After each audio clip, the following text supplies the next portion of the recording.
Hey everybody, Phil here, Peace Performance. Another update. I promised guys that I would try to do this as best I could. Last video talked about the headers and what I'm up against. Motor's up in there.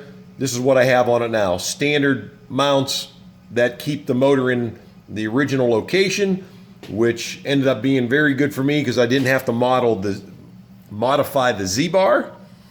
I didn't have to modify the cross member or cut the floor.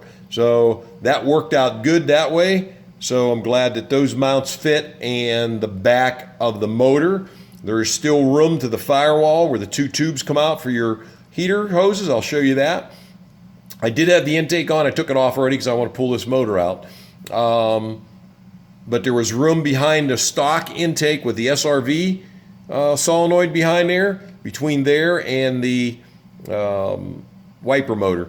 My understanding is, somebody else told me though, and trust but verify, that on a B body it hits. I don't know that. I haven't done a B body yet. So basically I wanted to let you know that.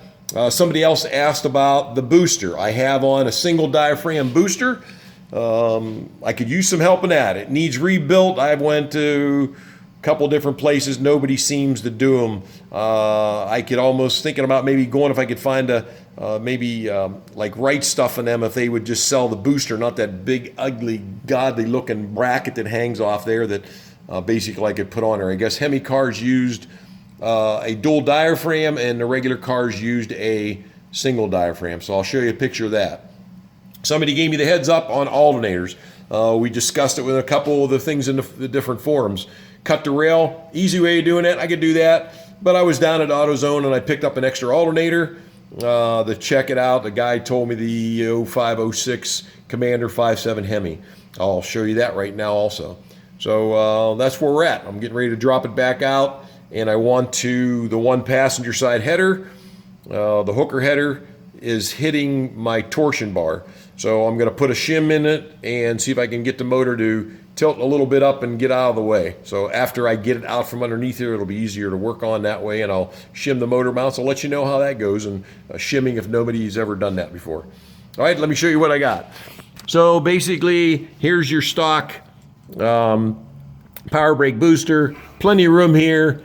To me, you pull the coil pack off, you'll have enough room to pull that valve cover up out of there to get it off. You know, your brake booster will be out here. Shouldn't be any issue about that in the way either. Here's your heater tubes. This, like I said, the motor now is in a stock location. I can still basically get my hand behind there, so I'll be able to put the heater hoses on there. The intake came, there was still room here basically where the SRV valve was. I'm happy that way.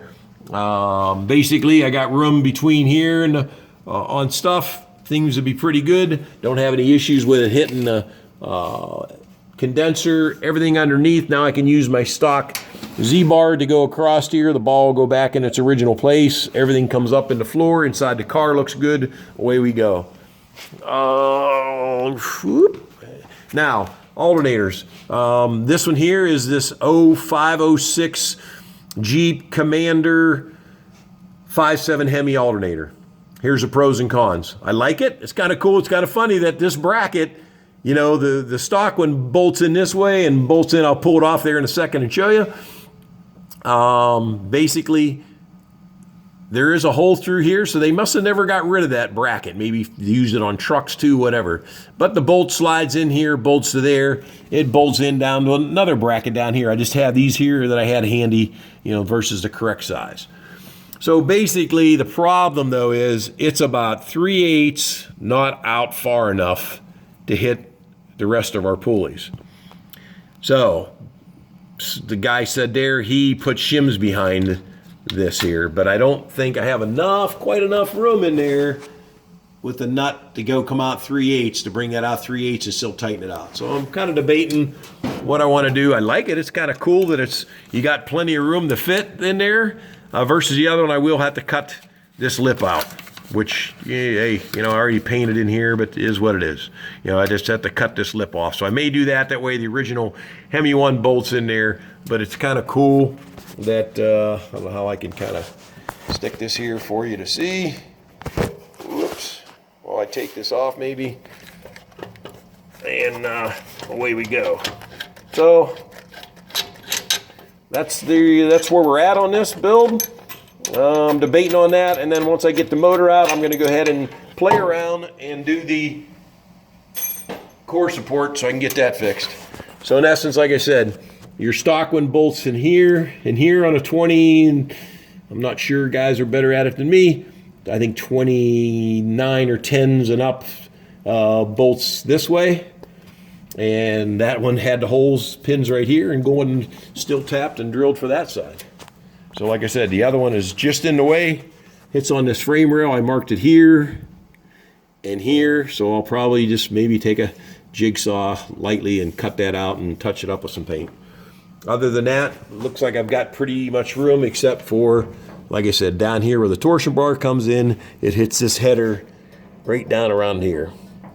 That bar's in there. I got my torsion bar in there. It doesn't show it hitting now, but I'm just telling you, when you try to push it into place down below into the frame, that's where it hits, is right down there. All right.